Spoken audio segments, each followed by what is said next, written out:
سامعین محترم، جب اللہ عز و جل رحمت کرنے پر آتا ہے تو کسی بھی ایک عمل کو اپنی بارگاہ میں شرف قبولیت عطا فرما دیتا ہے اور پھر اسی کے سبب اس پر رحمتوں کی بارش کر دیتا ہے۔ لہذا ذیل میں ایک حدیث مبارکہ پیش کی جاتی ہے جس میں متعدد ایسے لوگوں کا بیان کیا گیا ہے کہ وہ کسی نہ کسی نیکی کے سبب اللہ عز و جل کی گرفت سے بچ گئے اور رحمت خداوندی نے انہیں اپنی آغوش میں لے لیا۔ چنانچہ حضرت سیدنا عبد الرحمن بن سمرہ رضی اللہ تعالی عنہ سے روایت ہے کہ ایک بار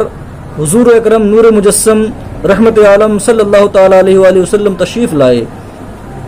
اور ارشاد فرمایا کہ آج رات میں نے ایک عجیب خواب دیکھا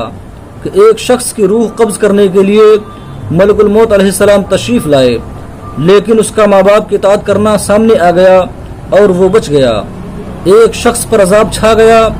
لیکن اس کے وضو کی نیکی نے اسے بچا لیا۔ ایک شخص کو شیاطین نے گھیر لیا لیکن ذکر اللہ کرنے کی نیکی نے اسے بچا لیا۔ ایک شخص کو عذاب کے فرشتوں نے گھیر لیا لیکن اسے اس کی نماز نے بچا لیا۔ اس کو دیکھا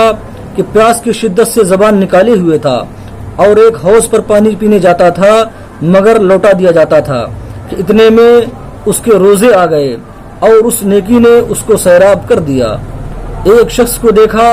کہ انبیاء علیہ السلام حلقے بنائے ہوئے تشریف فرما تھے، وہ ان کے پاس جانا چاہتا تھا لیکن دھتکار دیا جاتا تھا کہ اتنے میں اس کا غسل جنابت آیا اور اس نیکی نے اس کو میرے پاس بٹھا دیا۔ ایک شخص کو دیکھا کہ اس کے ہر طرف اندھیرا ہی اندھیرا تھا تو اس کا حج و عمرہ آ گیا اور ان نیکیوں نے اس کو منور یعنی روشن کر دیا۔ ایک شخص کو دیکھا کہ وہ مسلمانوں سے گفتگو کرنا چاہتا ہے لیکن کوئی اس کو منہ نہیں لگاتا تو صلہ رحمی نے یعنی اس کے رشتہ داروں سے حسن سلوک کرنے کی نیکی نے مومنین سے کہا کہ تم اس سے بات چیت کرو۔ ایک شخص کے جسم اور چہرہ کی طرف آگ بڑھ رہی ہے اور وہ اپنے ہاتھ سے بچا رہا ہے تو اس کا صدقہ آ گیا اور اس نیکی نے آ کر اس کو بچا لیا۔ ایک شخص کو زبانیہ یعنی عذاب کے مخصوص فرشتوں نے چاروں طرف سے گھیر لیا لیکن اس کا امر بالمعروف اور نہی عن المنکر آیا یعنی نیکی کا حکم کرنے اور برائی سے منع کرنے کی نیکی آئی اور اس نے اسے بچا لیا اور رحمت کے فرشتوں کے حوالے کر دیا۔ ایک شخص کو دیکھا جو گھٹنوں کے بل بیٹھا ہے لیکن اس کے اور اللہ عز و جل کے درمیان حجاب یعنی پردہ ہے مگر اس کا حسن اخلاق آیا اور اس نیکی نے اس کو بچا لیا اور اللہ عز و جل سے ملا دیا۔ ایک شخص کو اس کا اعمال نامہ الٹے ہاتھ میں دیا گیا تو اس کا خوف خدا آ گیا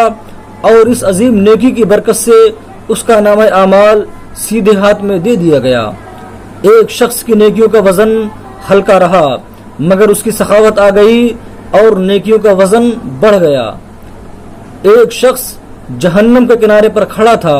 مگر خوف خدا آ گیا اور وہ بچ گیا۔ ایک شخص جہنم میں گر گیا لیکن اس کے وہ آنسو آ گئے جو اس نے خشیت الہی یعنی خوف خدا میں بہائے تھے اور ان آنسوؤں کی برکت سے وہ بچ گیا۔ ایک شخص پل صراط پر کھڑا تھا اور ٹہنی کی طرح لرز رہا تھا لیکن اس کا اللہ عز و جل کے ساتھ حسن ظن یعنی اللہ تعالیٰ سے اچھا گمان کہ وہ رحمت ہی کرے گا آیا اور اس نیکی نے اسے بچا لیا اور وہ پل صراط سے گزر گیا۔ کچھ لوگوں کے ہونٹ کاٹے جا رہے تھے، میں نے جبرائیل علیہ السلام سے دریافت کیا کہ یہ کون لوگ ہیں تو انہوں نے بتایا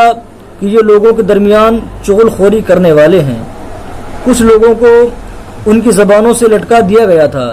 میں نے جبرائیل علیہ السلام سے ان کے بارے میں پوچھا تو انہوں نے بتایا کہ یہ لوگوں پر بلا وجہ الزام لگانے والے ہیں۔ پیارے پیارے اسلامی بھائیوں، آپ نے ملاحظہ فرمایا اطاعت والدین، وضو، نماز، روزہ، ذکر اللہ، حج و عمرہ، صلہ رحمی، امر بالمعروف اور نہی عن المنکر، صدقہ، حسن اخلاق، سخاوت، خوف خدا کی وجہ سے رونا، نیز اللہ تعالیٰ کے ساتھ حسن ظن وغیرہ وغیرہ نیکیوں کے سبب اللہ تعالیٰ نے معذبین پر کرم فرما دیا۔ اور انہیں عتاب و عذاب سے رہائی مل گئی۔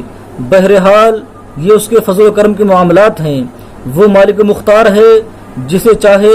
بخش دے، جسے چاہے عذاب کرے، یہ سب کچھ اس کا عدل ہی عدل ہے۔ جہاں وہ کسی ایک نیکی سے خوش ہو کر اپنی رحمت سے بخش دیتا ہے، وہیں بعض اوقات کسی ایک گناہ پر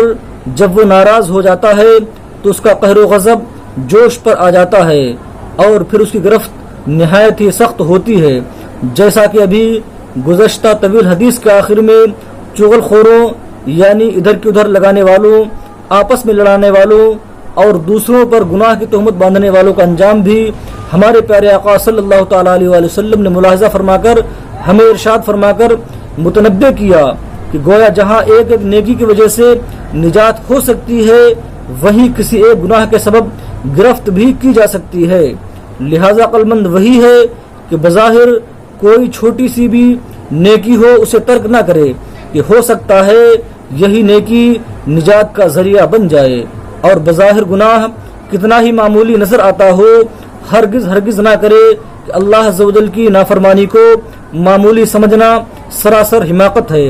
اور اس کے نہایت ہی بھیانک نتائج نکل سکتے ہیں۔ آپ ہمارے اس چینل کو سبسکرائب، لائک، شیئر، کمنٹ کریں۔ شکریہ۔